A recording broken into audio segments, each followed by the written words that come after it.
What's up, guys? Welcome back to BlockHash Exploring the Blockchain, episode 284. Happy Monday, guys. Today I have a fantastic guest, Chjango Unchained. She's the host of the Interchain.fm podcast slash show. Also here going to tell a bit more about her story and her background, how she kind of got into the space. Also would love to learn about how you got the name too. Chjango, welcome to the show. Well, thanks for having me. Absolutely. How did you get the name? So I was always into pseudonymous nicknames even before crypto. And it was, I watched Django Unchained, obviously, and felt like that was an allegory to my life, not only my life, but to all millennials growing up in the American dream post-financial crisis, where it was very difficult to find a job at that time. So, you're encumbered with student loan debt and you're trying to find a job in that atmosphere. And it was just very difficult. So I found myself being a cog in a machine. I used to work at the Jet Propulsion Laboratory. It was the NASA lab for NASA. And it sounds glamorous, but I was just a cog in that machine. And so it felt like I was part of the matrix, and unplugging from that is where I got the name from. Because if you look at Django, he was a black man growing up in a slave society, and he freed himself, with a bit of luck and his own tenacity. So for me, it's like, okay, I got into crypto before there were a lot of people, but especially before there were women, and Asian women for that matter. So it's just kind of, that being unchained and like blowing out of whatever people may perceive of you as whatever your demographic is that's the allegory to my life. No, I like it. I like the nickname too. It's very clever. It'd be cool, like as a podcast name too, like the Chjango Unchained podcast or show would be kind of a cool title. Yeah, it would be. Unfortunately, I like the Interchain name. I mean, the Interchain name is just, the branding is really aligned with what we're talking about here. So yeah, it's a bit more synonymous with Cosmos, right? To say right. Interchain. Mm-hmm. Got it. Before we dive into some of the other details about kind of what you're doing, tell us a bit more about yourself. I know you worked in NASA previously. I don't think most people have that kind of backstory and then find themselves in the crypto world. What was the change that happened that made you go from there to where you are now here? And what's your story? Yeah. So I was at NASA in, I think, like 2012, 2013. And I just wasn't really happy there. Space is cool, but it's not really my passion. And in 2014, I met up with my friend. He's a Bitcoin miner at the time. And he told me about Bitcoin, told me how UTXOs work and how proof of work worked and how that lent itself to this concept called decentralization. And I thought, okay, this is actually the future. So, make a long story short, I quit my job at my 9 to 5 NASA job, and then just went, balls to the walls for going into Bitcoin. Yeah, and there were no jobs back then. It was more like you're part of the community, and figure it out for yourself if you want to contribute. What year was this?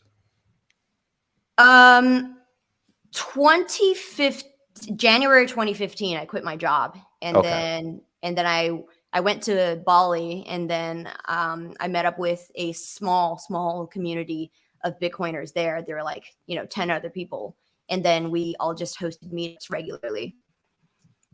Yeah, that's right before that big cyclical run up in the market in 2017. So you kind of dove in a really good time, I'd say.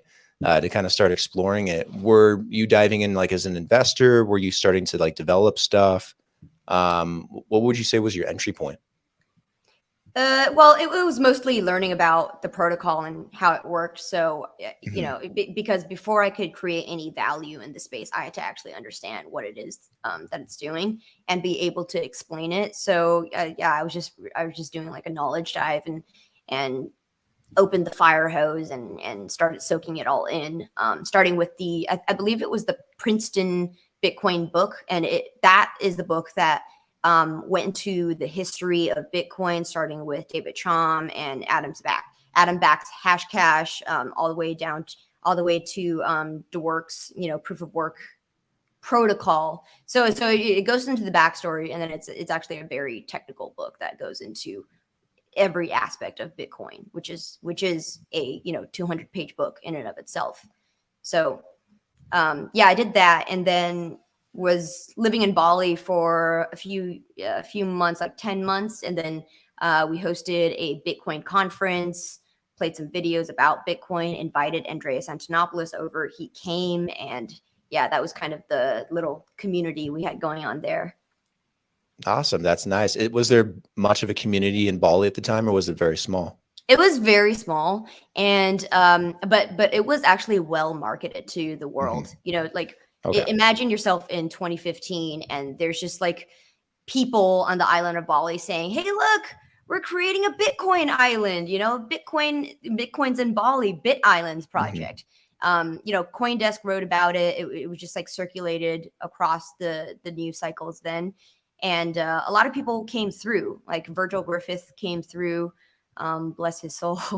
And, early Ethereum core developers like Victor Tron came through. That's how I met a lot of them. Yeah. So it was a great community. We were trying to get the vendors, like as in the locals there, to accept Bitcoin as payment. It was a very hard sell at the time, but to the ones that did integrate it, they did really well. Nice. Who were you integrating? Was it like small retail shops or brick and mortar, like coffee shops, or what was the specific demographic for that? Brick and mortar. So the project was called Bit Islands. And the idea was that any visitor could come in and not have to exchange their US dollars or something into Indonesian rupiah and pay, the exchange rate, and just have Bitcoins and land there, be able to get a villa or be able to buy coffee, be able to, pay for stuff with it. So we were trying to get as many brick and mortar shops to accept it as possible. And, a few did. Yeah. Not that many, but several did. Yeah. Any use case, especially at that point in time, is awesome. I remember 2015, and it's nothing like it is now, where it's so much easier to convince someone to, onboard the technology or try out a use case or integrate something into their business. Back then, it was like, it felt like impossible. It was like 1 in 100 might try it. And it's really cool you got Andreas Antonopoulos to come too. He was so popular around that period of time. I mean, he's still popular now, but it was so much more focused around Bitcoin around 2015. How'd you guys get him to come out? Was it just marketed to him very well, or was he very accessible and open to it at the time? He's just a very accessible person. Okay. Andreas was the only influencer back then, right? If you could call him that. I would call him an evangelist, maybe, he was the only evangelist back then. And I just emailed him, and he was like, okay, just fly me over there and I'll come and speak. That's cool. It was really cool. Yeah. No, that's a fantastic experience. Have you guys done any other conferences since? I imagine that went really well. So did you guys plan anything afterwards? No, not after I left. I mean, I had to go back to the States at some point. I got audited. Not going to talk about that, but I had to go back to the States, and then landed in San Francisco in 2017, and that was when I met the U.S. side of the market. And that's another story in and of itself. Blockstream was in its heydays. First.io was in San Francisco as well. CoinDesk Construct was hosted at that time, and then that's when I met Joe Lubin, Emin Gunsier, the Lightning guy, Roast Beef, Lalu. So it was just like everyone was there, and that was when I met all my friends in crypto. Nice. And when you say the US side of it, is it just like the people and what they're working on in the space and how it's different? Or were there like specific things going on at that time or specific projects coming up that were really interesting to watch or be a part of, or that you noticed? So at that time, San Francisco was the epicenter of Bitcoin development, of Bitcoin meetups, everything. It was between San Francisco on the US side and China, which is on the mining side. So, me being in Bali, proselytizing Bitcoin was very much on the peripheries of the industry. But going into San Francisco at the time, I was actually part of the industry at that point. Yeah, I So do remember there's something everything. special about San Francisco because that was like everybody was there. Everybody who was building and doing stuff in crypto, which was Bitcoin, was there. And then that was also very early days Ethereum too. We had ETH meetups. 0x had just launched. All the new ICO projects had just launched, and it all started in San Francisco. Yeah, I do remember a lot of it revolving around the San Francisco or the Bay Area. And I mean, now it's very diverse. I mean, they're spread out across the US, and especially in Texas, especially in Miami. But yeah, it definitely was like the epicenter for where that innovation was happening. So your entry point, it's kind of like Bitcoin and Ethereum, kind of the big names in the space, but you're so involved with Cosmoverse and that ecosystem. It seems like now how did you transition to wanting to be a part of the Cosmos ecosystem versus, everything else in the space? It's so diverse now. There's so many projects, so many blockchains. Was there something that was appealing about Cosmos? Or was there a moment that made you say you want to be part of this specific ecosystem? So January 2017 was when I heard the Epicenter podcast and listened to Jaquan talk about the Cosmos vision. And that immediately made sense to me because he was the only person talking about how the FAT protocol thesis was not going to scale. He was the only person that said Ethereum is not going to scale, and this is how you're going to do app chain scaling. And I kind of got it immediately. And 6 months later, the third person at Cosmos, his name is Jim Yang. He's an investor at Cosmos, and then he worked on the project as well as like almost as a co-founder, like a founder level person. Reached out to me because he saw my articles. I'd been putting out educational content about protocols, like how Lightning Network worked, and how Bitcoin full nodes worked, and like what was the sort of landscape at that time. And he reached out and wanted me to join, and I said, "All right." So I joined as the first non-engineering person on the team, and there were only people. I mean, people on the team who were engineers were only building the product, and we had to figure out a way to communicate what people internally were doing to the ICO participants. So that was my job. That was like my entry point into there. And then I started writing technical blog posts explaining BFT, explaining how Tendermint proof of stake works, how it compares to other proof of stake protocols like Casper, or how EOS did it. And then eventually grew into this role of building the community, creating a narrative about how Cosmos fit into the wider ecosystem, and then basically developing the ecosystem from there. No, that's awesome. Yeah. So it was more like creating the narrative from the start. Gotcha. Or were you doing your blog posts? Did you have like a website, or were you doing it somewhere specifically? It was on the Cosmos blog. Okay. So I was writing as a ghostwriter almost as Cosmos to communicate to the our community at the time. Awesome. The people who were interested to know like what's the team doing. Like we just bought into the ICO. I haven't heard from them for 6 months. Like, what are they actually doing? Are they going to ship? When are they going to ship? Stuff like that. Got it. I know you were at Cosmoverse too in Medellin, just like I was. Unfortunately, we didn't bump into each other. But what was your takeaway? Did you enjoy the event and having the whole community there? And the vibe, in my opinion, was very good. It's very entertaining a lot of the time. A lot of interesting characters for sure. What did you think?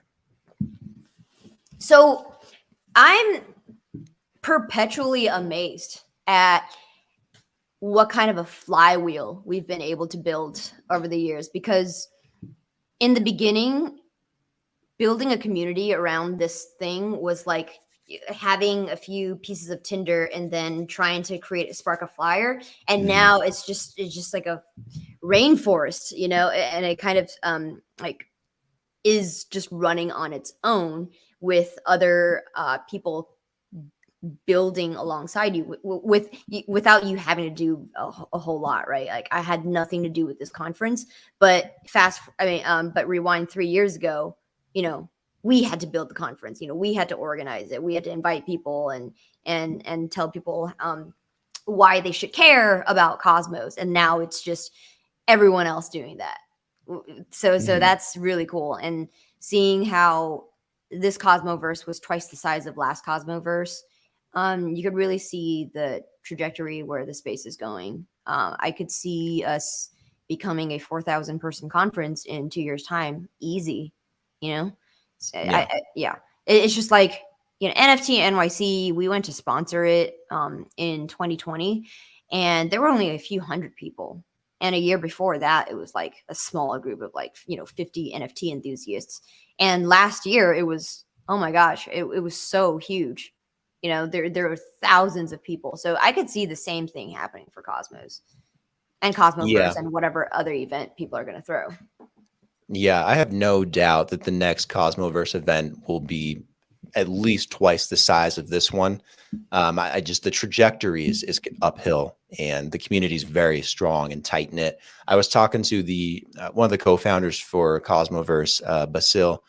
We were doing an episode, and he was telling me, and I think I kind of agree with him. There's this like interesting line you kind of walk when you're doing a conference, and NFT NYC had this problem earlier this year where not only do you want to make sure enough people show up so that it's worthwhile to everyone that's paying, but you don't want too many people, or else it becomes overly saturated and it's hard to interact and network with anybody. And I had a bunch of friends that went to NFT NYC. I feel like everyone I knew went, and it was just like too much. Yeah, like, way too much. Not that it wasn't cool, but it's like not functionable, if that makes sense. So comparing some of those and some of the ones I've been to Cosmoverse this year, it felt like the right number for the right size and the right size of the venue. I think they did a really good job with that. So if they double the numbers and they get more people to show up next year and they get more excitement for it, I do hope they get a bigger venue. Because that's the only maybe downside to it growing, is maybe it doesn't have the same small community vibe anymore. But they did excellent this year, I think. Yeah, we're in a really sweet spot right now with the Cosmos ecosystem, because it's still small enough where almost everybody knows each other, or is at least 2 degrees of separation away. But it's still big enough where we're building rapidly and creating really cool shit. So in 2 years, we're going to get to Ethereum DevCon 4 size, I would say. And that is sizable. There were thousands of attendees there. And it's just, when it's that size, it really, the culture gets diluted. It's a lot more mainstream. I don't know if you followed what happened at DevCon, but there was just so much tea that, so much tea, so much drama that never was there before. And that's just a testament to Ethereum going mainstream. So, Cosmos is definitely going to get there, but until we do, this is a very nice spot to be in right now. Because I would just cherish it where it's at right now, because eventually it will get bigger and bigger, and then it'll attract its own drama and its own talking points, just like Ethereum does. So I think there's something precious in enjoying the small community vibe and how much everyone supports each other and is there for each other. Ethereum used to be like that not that long ago, and then now it's like a dog eat dog world. And it's like heavily dominated by NFTs and L2s, and I don't know. But yeah, it's crazy. So what else are you doing within the Cosmos ecosystem? I know you have a show, the Interchain.fm. Is that something that's brand new, or you've been working on it for a while? I've been working on it since the end of 2019. So the problem we had discussed when we were at Tendermint, Mhm. I was at Tendermint, and me and my team were discussing this problem of there not being any, media presence or anything from the actual core team. And so Interchain FM started from that, and I was co-hosting it with the my partner, who is the then core IBC developer, Chris Goes. And yeah, it eventually spun off into its own thing. So you don't see all of my shows on Chjango Unchained YouTube. Half of it is actually on the Cosmos YouTube channel. So like if you go dig back way in history, you'll see all our past episodes.